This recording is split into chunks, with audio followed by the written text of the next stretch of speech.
electorado. Vamos a analizarlo a continuación con nuestro siguiente invitado.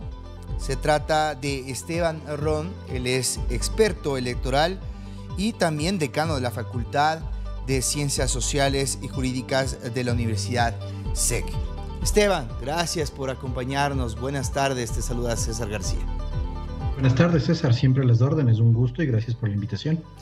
Bueno, como era de esperarse, por una parte esta atomización de las bancadas políticas, muchos candidatos o precandidatos de momento. ¿Cuál es tu primera lectura? ¿Piensas que al final, al conocerse el 13, quiénes irán a la papeleta, esto se va a reducir o definitivamente tendremos una dispersión?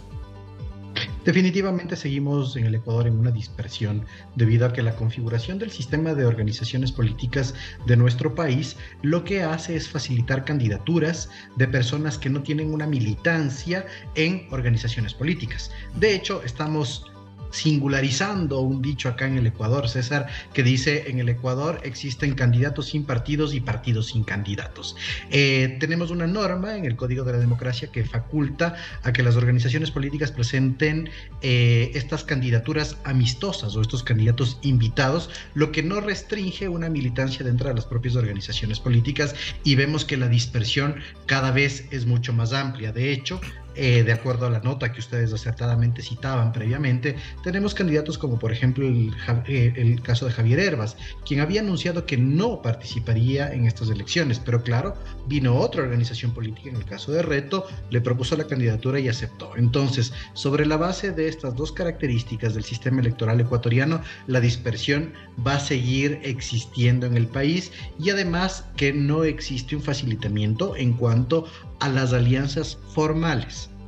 Esto es importante señalarlo porque muchas organizaciones políticas que no tienen candidatos presidenciales o que no han formado cuadros están apoyando a otras organizaciones políticas. Tal vez esa es la única forma de reducir o limitar la dispersión que tú acertadamente citabas, César. Bien, a través de los rostros que acabamos de apreciar, nos tenemos que ceñir al análisis de los escenarios que podrían derivarse de aquello.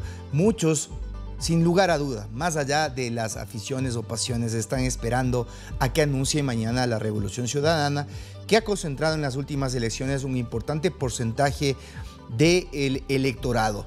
¿Coincides en que será definitivo lo que diga mañana el correísmo para saber cómo van a proceder de forma concluyente los demás partidos políticos o movimientos? No quiero decir que existe una dependencia a la estrategia electoral, en este caso de Revolución Ciudadana o del correísmo, sino que siempre van a existir mediciones de acuerdo al candidato que ellos puedan poner. Mal o bien, el correísmo tiene una doble característica en el Ecuador. En primer lugar, se ha consolidado con un movimiento histórico, es decir, que deviene de un proceso orgánico, el cual facilita que sus cuadros sean candidatos. Y en segundo lugar, que el correísmo se ha vuelto la fuerza política o la única fuerza política que tiene un voto duro que realmente cuenta en las elecciones. Es por eso que alrededor del correísmo, no digo que los otros candidatos dependan del mismo, pero las estrategias de los mismos sí van a empezar a fluctuarse. Se ha criticado que muchos de los candidatos se demoraron en anunciar sus candidaturas, como por ejemplo en el caso de Otto Sonnenholzner, ¿sí? Y otros fueron demasiado rápido. Todavía estamos en un proceso en el cual durante el fin de semana hasta el día 13, de hecho, como ustedes también lo señalaban, se pueden realizar las elecciones internas de las organizaciones políticas. Esto debido también a que se cambió la regla electoral de la paridad de género y el binomio, en este caso, alternado hombre-mujer, mujer-hombre. Entonces, la Revolución Ciudadana anunciará mañana. Se especula mucho si va a ser mismo Andrés Arauz como presidente o vicepresidente. No se sabe, aunque el anuncio dice anuncio del candidato a vicepresidente. Eso ha fluido mucho en redes sociales esta tarde en el país, pero nada más de eso. Los otros candidatos creo que ya están consolidados. No creo que de aquí a futuro tengamos una sorpresa, salvo una que ustedes no se mencionó dentro del informativo que presentaron, que es del Partido Socialista Ecuatoriano, que sería la única precandidata mujer existente en este medio ambiente político en el país. Un detalle no menor, incluso por el debate que se levantó últimamente ante declaraciones de un ex asambleísta de la idea al respecto de que las mujeres no tenían tiempo o priorizaban otras actividades. Muy interesante saber que en esta oportunidad habrá una precandidatura, al menos de una mujer, y no sé por qué no han coincidido en aprovechar esta sentencia del tribunal para poder hacer fórmulas en donde la mujer sea la que lidere. ¿Tú piensas que eso irá evolucionando con el tiempo? Va a ir evolucionando, de hecho nos hemos adelantado en Ecuador en el tiempo, César, porque la disposición transitoria del Código de la Democracia, que establece obligatoriamente que los binomios presidenciales sean alternados mujer-hombre-mujer, hombre-mujer, o en su defecto que todas las listas en el país que presenten las organizaciones políticas, al menos el 50% tiene que ser encabezados por una mujer. Nos hemos adelantado en estas elecciones.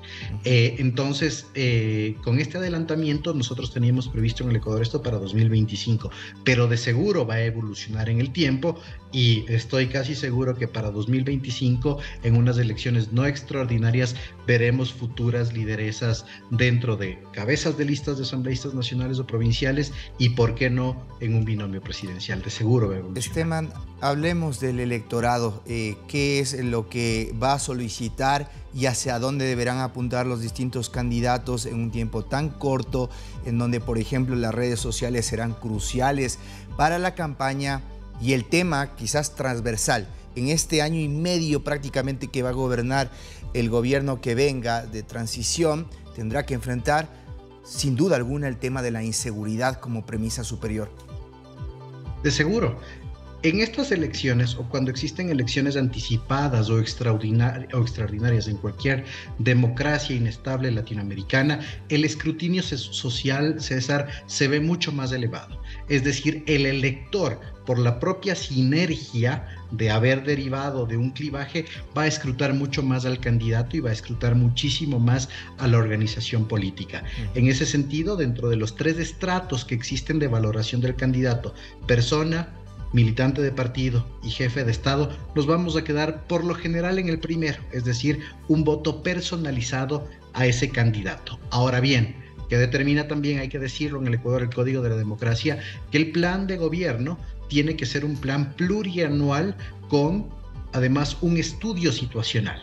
Muy complicado que en este momento se presente un plan de gobierno plurianual. Tú bien lo has dicho, 1.3, 1.4 años estará este gobierno de transición. Entonces yo creo que se tiene que hacer un plan gubernativo y de contención. ¿De contención a qué? A 3 problemas esenciales que estamos teniendo en el Ecuador. Ya lo mencionas tú.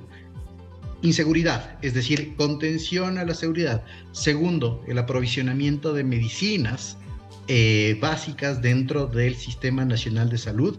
El empleo es complejo, César, es complejo porque hay que generar un régimen, una política pública, además una sinergia con sectores internacionales. Pero ojo, en el Ecuador está dicho que hasta diciembre de este año llega el fenómeno del Niño. Por lo tanto, se tiene que establecer como plan gubernativo un tema de contención y de reactivación post-calamidad, que será el fenómeno del Niño en los próximos meses. Esteban, te quiero agradecer por tu claridad y tu síntesis en este análisis, que le vamos a dar seguimiento, por supuesto, porque es tan complejo lo que está viviendo el Ecuador, tan sui generis, que va a servir incluso para poder ejemplificar en la enseñanza al respecto de cómo ha ido evolucionando la democracia en nuestro país ante una muerte cruzada, un hecho inédito, unas elecciones tan prematuras y, por supuesto, algo que no analizamos aquí, pero que le vamos a dar seguimiento, una consulta popular fundamental, un tema, una decisión crucial, me parece, en el ámbito de cómo asumimos la capacidad de financiar al Estado ecuatoriano a través de una industria que ha sido tradicional acá en el país como la petrolera. Muy gentil, un buen fin de semana, abrazos. Muchísimas gracias, un abrazo a la distancia.